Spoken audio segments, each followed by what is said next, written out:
तो प्रशासन के एक गैर जिम्मेदार फैसले के विरोध में सभी छात्र मौजूद हैं। जिंदाबाद जिंदाबाद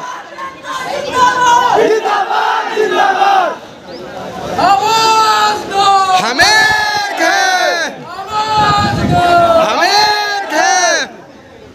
तो ये हो रहा है प्रोटेस्ट एग्ज़ाम्स को लेकर।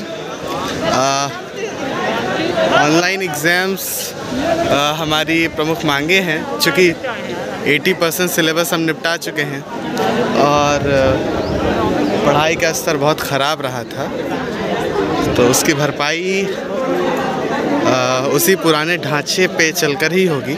और हम चाहते हैं कि वही पुराना फॉर्मेट फॉलो होता रहे। चूँकि हमने 80% ऑनलाइन कवर किया है, तो बाकी 20% भी हम ऑनलाइन चाहते हैं।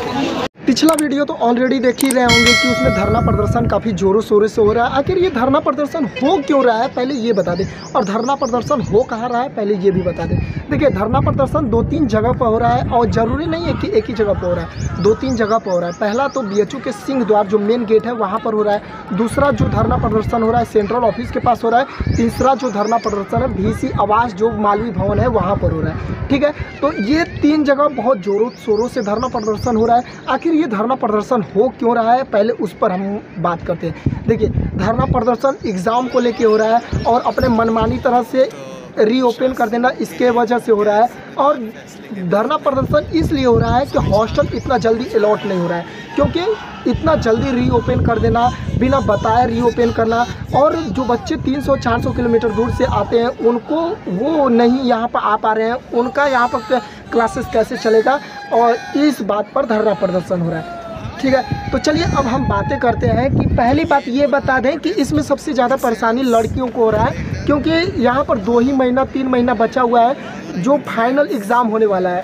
क्योंकि थर्ड ईयर वाले स्टूडेंट जो भी होंगे UG कोर्सेज में, वो अपना PG को लेकर तैयारी कर रहे होंगे, मतलब पोस्ट ग्रेजुएशन का तैयारी कर रहे होंगे, वो अपना आगे का कम्पिटिटिव एग्ज़ाम का तैयारी कर रहे होंगे। लेकिन यहाँ पर एक बैक कॉलेज रीओपन कर देना ये सरासर गलत है। ठीक है, यहाँ पर थर्ड ईयर वालों का क्लास तो खुला था, BHU का मेन कैंपस खुला था, लेकिन यहाँ पर अभी तक सेकेंड ईयर वालों का क्लास नहीं खुला था।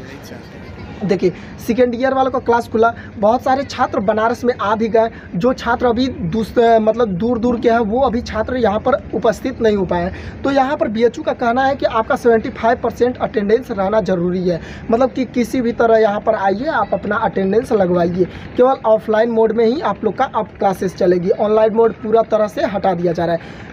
अब दूसरी बात यहाँ पर अब हम करते हैं, आप लोग यहाँ तक बात समझ गए होंगे। दूसरी बात यहाँ पर ये सुनिए, जो बच्चे यहाँ पर आ गए अब वो हॉस्टल में इनको इतना तो जल्दी मिलेगा नहीं हॉस्टल कि वो हॉस्टल में आके तुरंत हॉस्टल में अपना सामान वामान रख के अपना रहने लगेंगे।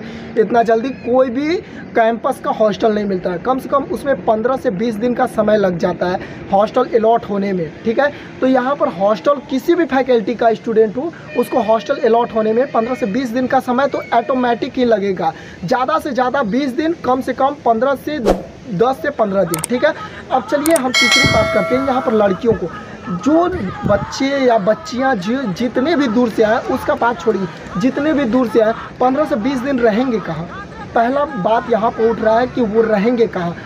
अगर रहेंगे तो बाहर के लॉज में, बाहर के PG में, बाहर के हॉस्टल में, अगर वो 15 से 20 दिन का भी खर्च जाके बोले कि भैया हमको 15 से 20 दिन भी रहना है, 1 महीना रहना है, तो वो बंदा 2 गुना या 3 गुना रेट मांगेगा कि भैया आप आ रहे हैं कम से कम 15 से 20 दिन रहिएगा, फिर हमारा तो महीना बर्बाद जाएगा, फिर अगले महीना हम किसको रखेंगे, वो ये सोचेगा और वो 2 गुना रेट लेगा। जहाँ 2000 का रूम मिलता था वहाँ 3000 का 4000 का रूम करके वो देगा। तो इतने भी जो स्टूडेंट है वो जो गरीब परिवार से बिलोंग करता है, जिसकी आर्थिक स्थिति सही नहीं होगी, वो कैसे 4000 रुपये देगा, कैसे वो PG हॉस्टल में रहेगा, आप ये बताइए।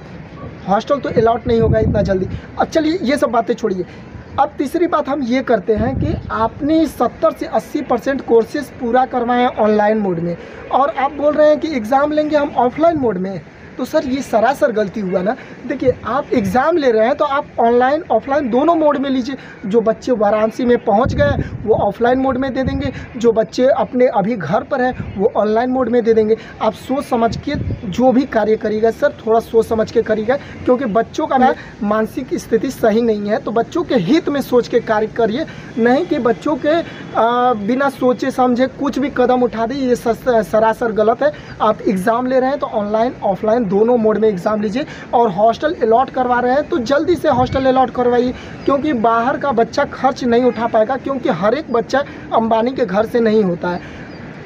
कुछ बच्चे अमीर भी होते हैं, कुछ बच्चे गरीब भी होते हैं, कुछ मध्यम में भी होते हैं जो मिडिल क्लास फैमिली में आते हैं। तो सोच समझ के आप कदम उठाइएगा सर। चलिए, और आप धरना प्रदर्शन तो देख ही रहे हैं, अगर आप सोच समझ के कदम नहीं उठाए तो धरना प्रदर्शन जारी रहेगा, आपको मजबूर कर दिया जाएगा आप अपना सही कदम उठाने में। तो